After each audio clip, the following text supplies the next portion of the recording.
अस्सलाम वालेकुम नाज़रीन, 28 न्यूज़ के साथ मैं हूं मोहम्मद साकिब भट्ट और हम लोग आज जौहर टाउन के एक बड़े ही खूबसूरत इलाके में खड़े हैं, कैंपस व्यू सोसाइटी। ये जौहर टाउन में आपने देखा होगा कि बड़ी बड़ी खूबसूरत सोसाइटीज़ हैं, बड़ी बड़ी अच्छी बनी हुई हैं। इसमें से एक ये है कैंपस व्यू सोसाइटी। अब इस अच्छी और ख़ूबसूरत सोसाइटी का हम लोग आपको हाल बाद में बताएंगे। बहुत ज़्यादा इसकी सीवरेज प्रॉब्लम्स हुई पड़ी हैं।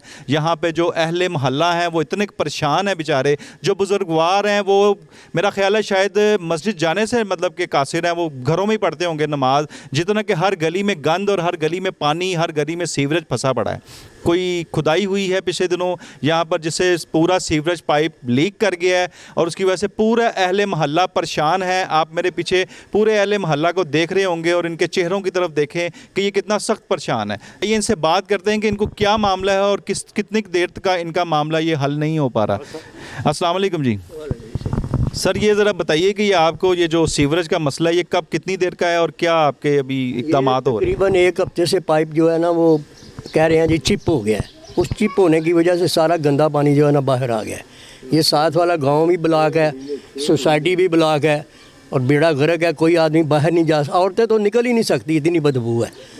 और बच्चे स्कूल नहीं जा रहे, बड़े बूढ़े जो है नमाज़ पढ़ने से कसर है।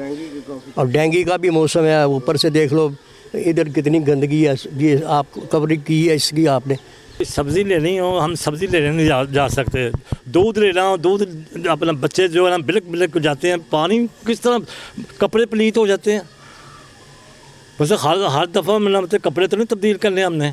ये तो मुसीबत है। नज़ीर चौहान साहब को मैंने बोला, नज़ीर चौहान साहब इधर से सुनते हैं, इधर से निकाल देते हैं। अगर जो अपना जो आबद साहब है वासा के, वो भी इसी तरह करते हैं। आबद साहब को मैंने कितना ही टेलीफोन किया, आबद साहब ये करवा दें। नहीं, ये आपका मसला, ये प्राइवेट मसला। हद हो गई है। वोट इसीलिए दिया था हमने पीटीआई को हमने इतनी मेहनत की है अपना इमरान साहब को। इमरान साहब सुनते ही नहीं है। ये नीचे जो जितना तबका बैठा हुआ ये चोर उचक्का है। मैं कहता हूँ चोर उचक्का ये जी नज़ीर चौहान साहब हैं, यहाँ के एमपी हैं, ये उनकी बात कर रहे हैं और ये वो एमपी पाकिस्तान तहरीक इंसाफ के हैं और वो भी इनकी बात नहीं सुन रहे। बात तो ये है कि माशाल्लाह ये जी पीटीआई जो हुकूमत है ना, इसने तो हमारा जीना हराम कर दिया है। इस वक्त जिसके पास भी जाएं, एसडीओ के पास जाएं, वासाल के पास जाएं, सब ये कहते हैं हाँ ठीक हो जाएगा ठीक। ये तकरीबन 6 महीने से इशू चल रहा है हमारा। 6 महीने से हम रोज़ाना पानी से गुज़र के जा रहे हैं और कपड़े पलीत हो जाते हैं। मस्जिद में जाते हैं जी, और बच्चे बेचारे यहाँ पे ट्यूशन पे जाते हैं, उनके कपड़े पलीत हो जाते हैं। 6 महीने से आपको ये इशू और कोई आपको रिस्पांस नहीं कर रहा इस चीज़ का, ना वासा वाले ना आपका एमपीए, कोई भी नहीं, ना एमपीए सुन रहा है, ना वासा वाले सुन रहे हैं। एसडीओ के पास जाते हैं वो भी नहीं सुनता। और वो जो एक इन्होंने सेल बनाया हुआ है वहाँ पे तस्वीर भेजो जी, उसी वक्त काम होगा। ये सब झूठ है। जो सीएम साहब का जो कंप्लेंट सेल है, जितने बच्चे हैं हमारे, जिनके पास, हर बच्चे के पास मोबाइल है, हर बच्चे को कहा है भी ये फ़ोटो सेंड करें, उनको फ़ोटो सेंड कर दें जी, हो गया जी, फ़ोटो सेंड करें, हो गया। भाई क्या हो गया? ये हो गया कि तुम्हें ऐसे रखेंगे जैसे है। खुदा का खौफ करो, अल्लाह आपको तौफीक दे ये काम करने की। तुमने तो जीना हराम कर दिया है, महंगाई ने जीना हराम कर दिया। उधर हर चीज़ पे तबाही है। यहीं पे रहते हैं? यहीं पे रहते हैं।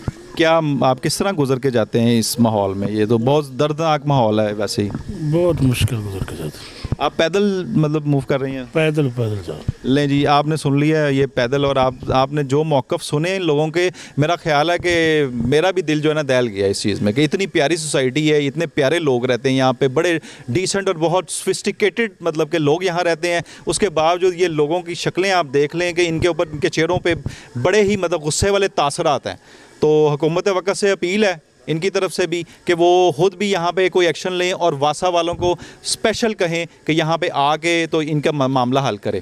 इसके साथ ही इजाज़त दीजिए। अल्लाह हाफ़िज़।